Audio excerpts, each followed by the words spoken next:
Assalamualaikum warahmatullahi wabarakatuh. Berjumpa kembali pemirsa bersama kita di Homeskill.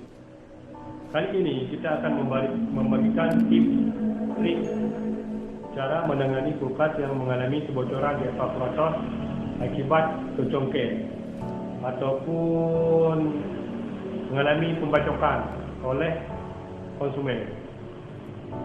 Sebenarnya baik menggunakan benda tajam ataupun benda tumpul sama-sama akan mengakibatkan sistem pendinginnya rusak. Kalau menggunakan benda tajam, otomatis di evaporator akan mengalami kebocoran.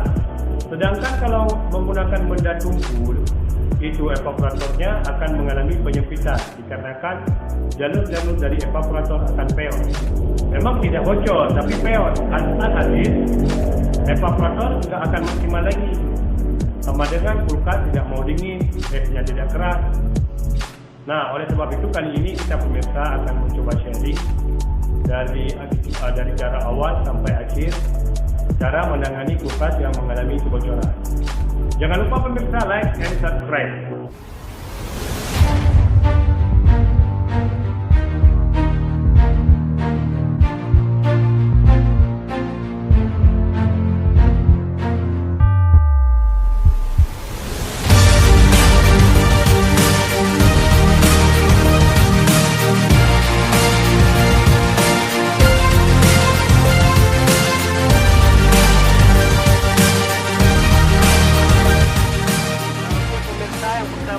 Kita lakukan pada kulkas yang mengalami kebocoran, yaitu kita bersihkan dulu dari sisa catnya.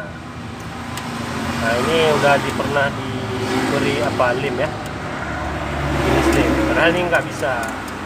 Nah, pertama kita amplas dulu hingga bersih, dari permukaannya itu harus bersih dari cat, agar nanti waktu pengelasan dengan alu platinum dia bisa menyatu. Yang kedua, perhatikan olinya. Dari segi oli juga sangat berpengaruh dia. Kalau masih banyak olinya, usahakan keluarin dulu olinya, baik dengan cara di-blasting atau dengan cara lainnya. Pokoknya olinya harus dikeluarin dulu. Nah, oke pemirsa, ini saya speed ya biar cepat.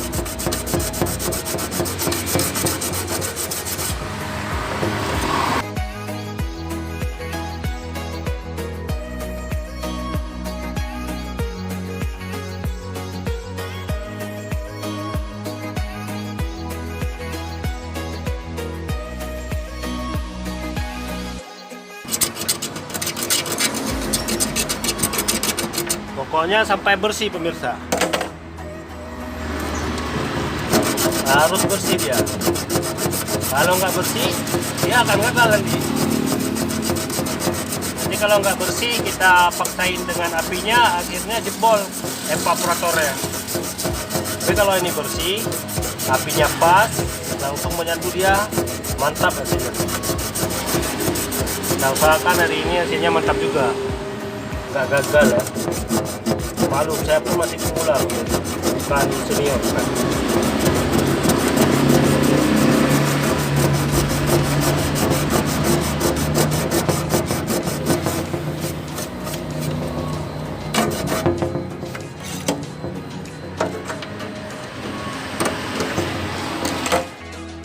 Nah, oke pemirsa, ini kan permukaannya masih datar ya, masih sama ya.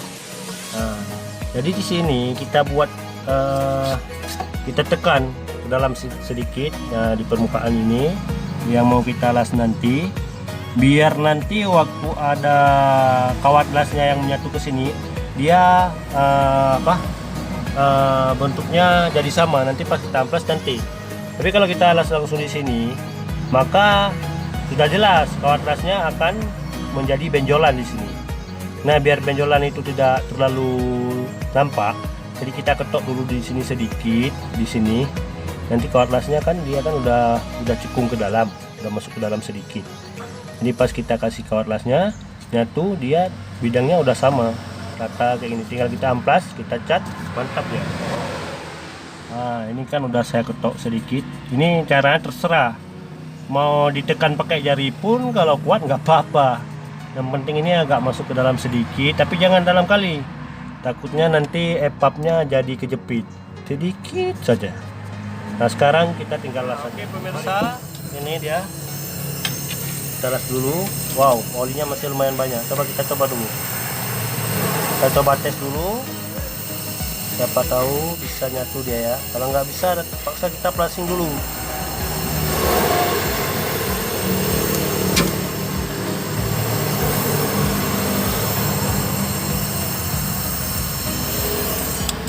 Nah, jika dia tidak mau menyatu, jangan dipaksakan terus dengan apinya pemirsa. Jadi dibersihin dulu bagian-bagian, mungkin ada bagian tadi yang belum bersih maksimal ya. Nah, kita bersihkan dulu. Kita sisa-sisa daripada cat, sehingga dia tidak mau menyatu dengan evaporatornya.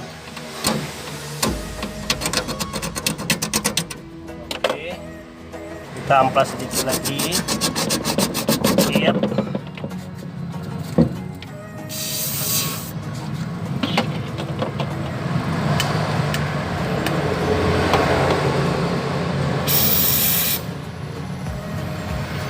Apinya pun jangan terlalu kuat ya, jadi apinya ukuran pas.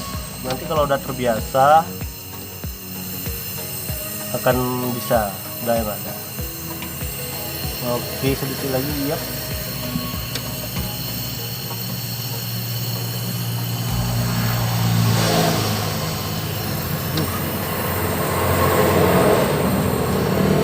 Oke, nah sudah pemirsa. Nah, ini hasilnya pemirsa. Nanti tinggal kita amplas. Ya kan bidangnya tidak terlalu jadi benjolan ya, hampir rata dia dengan bawaannya. Nanti tinggal kita amplas yang bagian atasnya, kita cat, mantap dia hasilnya. Tapi kalau nggak kita tekuk tadi sedikit, nggak kita kasih masuk ke dalam evaporatornya, tekan, dia akan ada benjolan nanti. Bisa, tapi kan ya bisa lebih rapi lah. Nah baiklah pemirsa, sekarang tiba saatnya kita akan memplasing dia. Gunanya plasing dia untuk membersihkan sisa kotoran, air, dan segala jenis makhluk yang ada di evaporator ya. Kali ini saya menggunakan Music Cool MC22. Mengapa saya menggunakan Music Cool? Karena yang pertama ya lebih bersih, jadi kerjanya pun enteng. Sebenarnya alternatifnya banyak, mulai dari menggunakan nitrogen, kompresor bekas, bisa juga menggunakan LPG, ada juga banyak lah pokoknya. Tapi saya di sini saya biasanya menggunakan kain musik. Oke, mari kita lihat. Oke, kita beli kanan dulu ya, sampai dia keluar putih. Kita terus isi dengan cairan. Nah, saat dia sudah keluar putih di sini, nah, maka itu udah bisa di stop dulu. Tinggal kita lihat dulu hasilnya gimana. Nampak ya pemirsa ya, di sini banyak oli-oli dari sisa di evaporator. Nah, yang sudah keluar, dia akan terus keluar. Nah pemirsa, untuk menangani kulkas yang mengalami kebocoran, kita perlu mengecek oli daripada kompresor.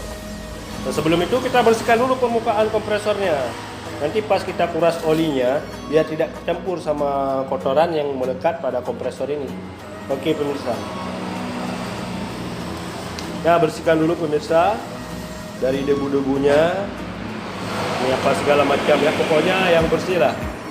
Biar nanti waktu kita kuras olinya, ini debu-debu ini tidak jatuh ke tempat penampungan oli.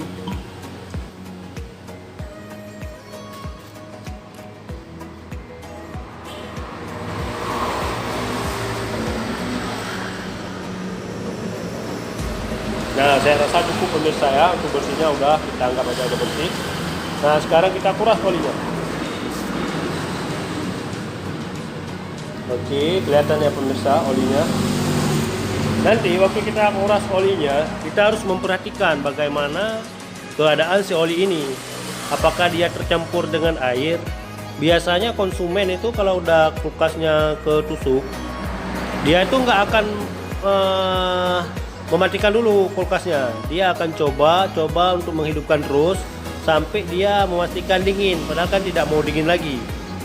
Nah, oleh sebab itu air yang ada di evaporator akan kehisap ke kompresor. Makanya kita harus memastikan dulu pemirsa agar pelayanan daripada kita itu full service istilahnya. Jadi konsumen pun ngeluarin budget, nggak kecewa dia. Nah, setelah memastikan olinya, berarti ini olinya ada kurang pemirsa ya. Nah, nanti kita tambah aja dari hasil olinya. Nah, berarti bisa nampakkan ke kamera. Nah, olinya berarti dia aman dari air ya. Airnya nggak ada, bersih. Berarti kompresornya bisa dipastikan masih aman. Dan sebelum melakukannya pemirsa, harap dulu untuk kulkas yang mengalami kebocoran dites dulu kompresornya. Jangan nanti capek-capek udah EPAP-nya dilas, nanti kompresornya udah jim. Oke pemirsa, lanjut ke flushing kita. Karena olinya ini sudah kuning, kayaknya udah kurang pas deh kalau dipakai, maka kita akan mengganti dengan oli yang baru. Di sini yang biasa kita pakai yaitu oli M karet. Ada juga yang lain, Soniso, ada juga M3GS, ada juga. Kebetulan ini yang ada, jadi kita akan pakai yang ini ya. Oke pemirsa, sekarang kita akan mengisi dengan oli yang baru. Nah, ini kira-kira udah cukup ya. Untuk kompresor yang ukuran keluarga ataupun yang satu pintu, ini sudah cukup, walaupun nggak pas-pas sekali, ini sudah cukup lah satu botol Aquaglass. Oke, cara mengisinya cukup mudah pemirsa. Nah, ini udah kita buat selang ya, punya ke sini untuk yang low press ataupun hisap yang satu, kita hubungkan ke sini dia ke oli, lalu kompresornya kita hidupkan. Oke. Nah, ini kan dia nggak mau hisap. Ini ada satu lagi, tutuplah sebelah sini dia. Nah, olinya akan naik, terus naik ya, sampai kehisap semua. Nah, bisa dilihat pemirsa di Aquaglassnya, olinya sudah dihisap hampir habis. Nah, dia haus pemirsa ya, kompresornya haus. Nah, bisa dilihat pemirsa sebelah sini dia ada sisa oli-oli yang masih ada di kondensor, karena tadi di kompresornya airnya nggak ada, jadi kita cukup flushing pakai kompresor aja kayak gini dia, sampai nanti nggak ada sisa ya,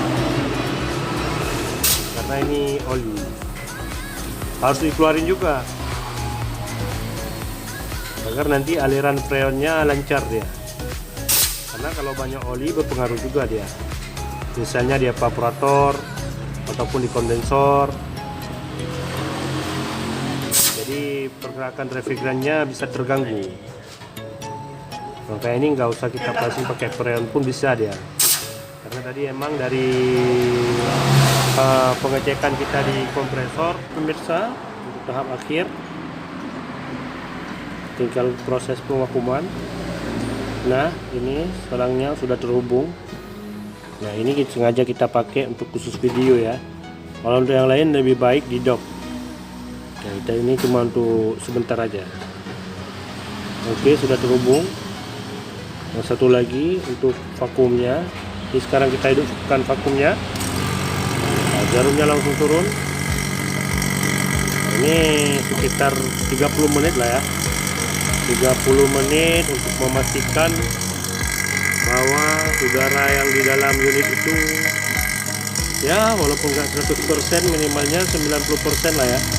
Yang lebih bagusnya lagi dia kita memakai alat pengecek yang di sini, yaitu lebih akurat dia, mikronnya itu lebih jelas. Ya, ini sudahlah SOP-nya sudah lumayan.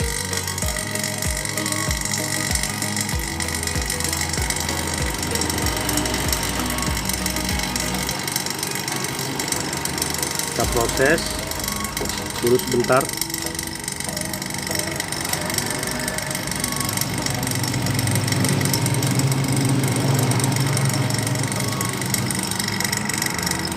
Ini gunanya untuk menghisap seluruh udara maupun kotoran yang ada di unit. Sekaligus bisa juga dicek bisa digunakan untuk mengecek kebocoran daripada unit ataupun dari pengelasan nanti. Dan dia kan jarumnya udah turun, udah turun di bawah 0. Nanti sudah vakumnya dimatikan, ininya ditutup. Kita tunggu berapa menit apakah jarumnya naik atau tidak. Jadi kalau dia tidak naik berarti dia aman, tidak bocor. Tapi kalau misalnya jarumnya naik, ya itu jelas ada kebocoran. Jadi tinggal dicek lagi. Oke pemirsa, setelah kita pastikan tidak ada kebocoran, maka kita langsung mengisinya. Oke, saya kali ini memakai freon darinya Sinclair. Aduh, berat Dilan.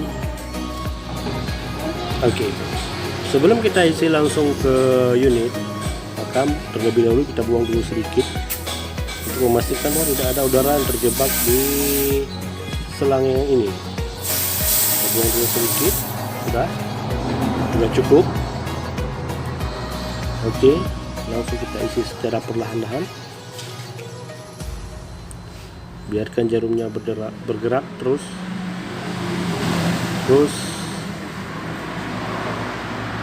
Pastikan memakai tang ampere. Setiap pengisian memakai tang ampere. Kita bisa mengetahui si kompresor ini sudah layak apa tidak layak lagi. Nanti bisa kita stabilkan daripada si freon ataupun refrigerannya, bisa kita stabilkan berdasarkan ampernya. Mohon maaf pemirsa, terkadang ada suara kapal ataupun pesawat yang lewat. Nah, sekarang sudah terisi penuh ya. Oke, kita tutup. Lalu mari kita nyalakan. Bismillah. Nah. Oke, manifoldnya bergerak. Mari kita lihat. Oke, ampernya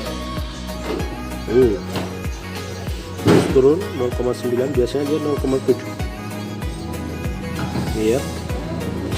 0,8. Normalnya dia biasanya di 0,7, 0,8. Masih bisa pakai.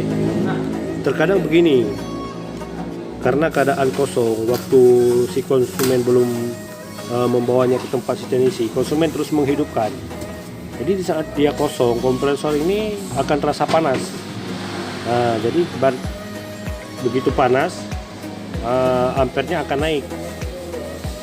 Karena freon ini selain berfungsi sebagai mendinginkan ataupun zat pendingin, dia juga berfungsi sebagai untuk menstabilkan panas di kompresor, hingga kompresornya tidak overheat. Oke,